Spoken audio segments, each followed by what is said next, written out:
Bapak, Ibu, dan Saudara yang terkasih di dalam kasih Kristus, selamat pagi, Shalom, Tentrem Rahayu, Mugi sedaya tansah binerkahan.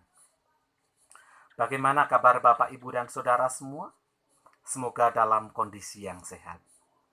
Bapak, Ibu, dan Saudara, hari ini, hari Minggu, adalah peringatan peristiwa kebangkitan Tuhan kita, Yesus Kristus, atau yang kita sebut dengan Paskah. Paskah kali ini agak istimewa atau spesial karena Paskah pada saat ini kita lakukan di rumah kita masing-masing.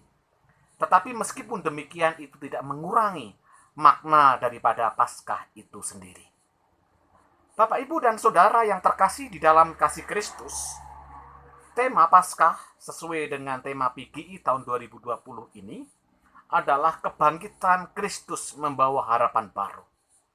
Kebangkitan Kristus membawa harapan baru, dan bacaan diambilkan dari Lukas 24 ayat 5 dan yang ke-6.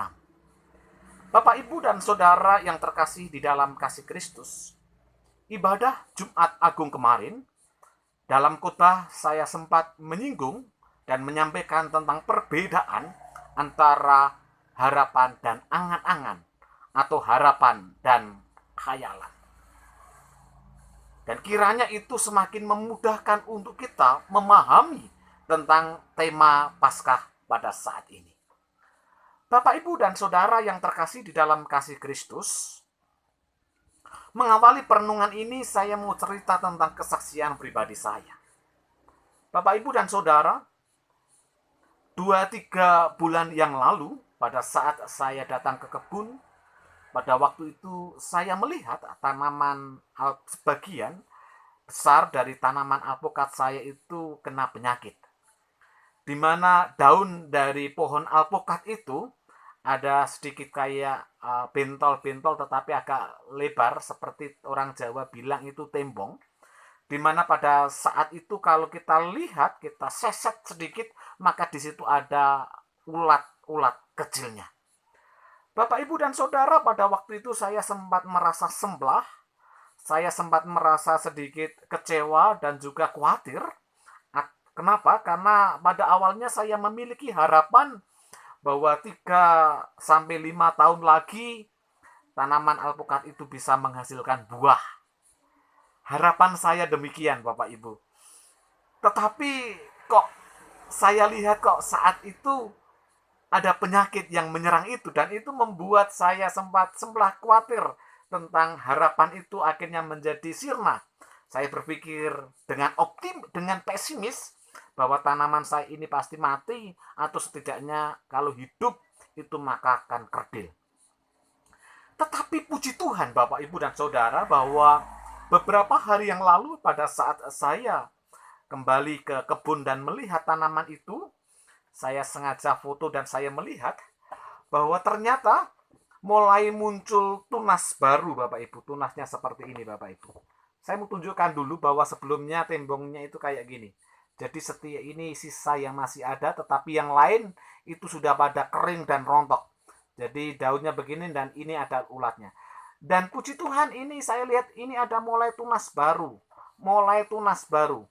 Dan ini memberikan harapan kepada saya, mulai muncul lagi. Mulai ada perasaan optimis bahwa apa yang saya harapkan bahwa 3-5 tahun lagi tanaman itu akan bisa berbuah. Bapak, Ibu, dan Saudara yang terkasih, hal ini menarik kalau saya kaitkan dengan firman Tuhan pada saat yang indah ini. Saudara yang terkasih, sebelum peristiwa Paskah terjadi, pada saat Tuhan Yesus disalib, maka pada waktu itu para murid-murid Tuhan Yesus merasa sangat sedih sekali, merasa terpukul dalam kondisi yang sangat terpuruk. Kenapa? Karena pada waktu itu murid-murid Tuhan Yesus kehilangan guru yang menjadi teladan bagi mereka. Mereka kehilangan sosok sahabat yang penuh dengan kesetiaan mendampingi mereka, membimbing mereka, menuntun mereka. Mereka kehilangan Tuhan yang menolong dan membuat mujizat dalam hidup mereka. Mereka merasa sedih yang luar biasa karena tiba-tiba Tuhan Yesus mati dengan cara disalibkan. Hal ini membuat mereka bukan hanya sedih semula, tetapi juga ada perasaan ketakutan yang luar biasa. Kenapa? Karena mereka merasa bahwa ada pihak-pihak lain, terutama orang-orang Yahudi, yang juga berusaha untuk menangkap mereka, untuk membunuh mereka, seperti yang dilakukan kepada Tuhan Yesus. Itu perasaan pikiran yang muncul pada murid-murid pada waktu itu. Sehingga sangat lengkaplah apa yang menjadi penderitaan para murid Tuhan Yesus. Kesedihan, semblah, tetapi juga bercampur dengan ketakutan dalam dirinya. Maka sebagian daripada murid itu, Alkitab katakan di Yohanes 20 ayat 19 bagian A, mereka pun pada malam hari mereka menutup pintu rumah mereka dengan rapat-rapat karena mereka takut terhadap orang-orang Yahudi. Bapak, Ibu, dan Saudara, saya membayangkan kalau kita kaitkan dengan saat ini seperti lockdown pada zaman itu, di mana mereka tidak berani keluar rumah bukan karena virus corona, tetapi mereka tidak berani keluar rumah karena di satu sisi memang karena semblah, ada keterpurukan dalam dirinya, tetapi juga ada rasa ketakutan yang luar biasa. Tetapi menarik Bapak Ibu, Tuhan tidak membiarkan mereka lama-lama dalam kondisi keterpurukan itu, dalam kondisi ketakutan itu. Tuhan Yesus bangkit pada hari yang ketiga dan menjumpai mereka secara pribadi, lepas pribadi. Dan pada saat mereka berjumpa dengan Tuhan kembali, ada pengharapan baru di dalam diri mereka, ada kekuatan baru, ada spiritualitas yang baru dalam diri mereka. Pengharapan mereka yang pada waktu itu pudar, yang ada hanyalah keputusasaan, tetapi pada saat mereka melihat kebangkitan Tuhan Yesus dan dijumpai oleh Tuhan secara pribadi, maka kegairahan itu muncul kembali. Yang menjadi pertanyaan bagi saya adalah, mengapa pada waktu itu mereka mengalami ketakutan? Bukankah Tuhan Yesus berfirman bahwa anak manusia harus menderita dan mati, tetapi pada hari yang ketiga bangkit dari kematiannya? Mengapa mereka melupakan janji itu, Bapak Ibu? Bapak, Ibu, dan Saudara, mungkin di situ karena ada perasaan ketakutan, kekhawatiran, depresi, kegelisahan, itulah yang membuat mereka melupakan tentang firman Tuhan dan janji-janji Tuhan.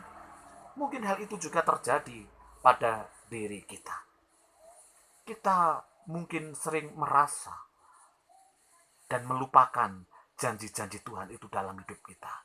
Terutama di saat kita mengalami kegalauan, kegelisahan, keterpurukan, penderitaan, dan yang lainnya.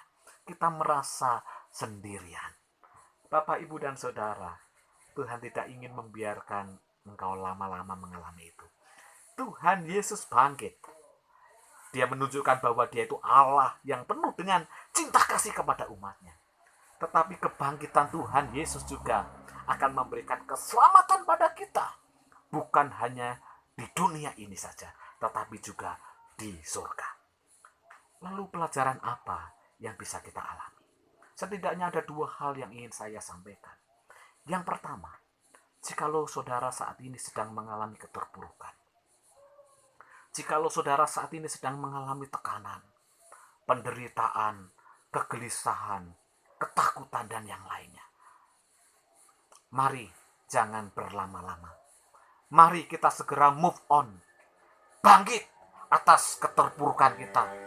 Bangkit kembali. Bangkitkan kembali harapan-harapan kita. Dan dengan penuh keyakinan bahwa Tuhan Yesus bangkit untuk menjumpai kita secara pribadi, lepas pribadi. Mungkin kita tidak bisa menjumpai secara fisik. Tuhan katakan, berbahagialah orang yang percaya meskipun tidak melihat. Kita mungkin tidak melihat secara fisik, tetapi secara roh Tuhan menjumpai secara pribadi kepada kita untuk membangkitkan kembali harapan-harapan kita yang mungkin mulai pudar. Bapak, Ibu, dan Saudara, pelajaran yang kedua, yaitu bahwa kalau kita melihat suasana virus corona yang ada di dunia ini semakin hari semakin meluas, Bapak Ibu.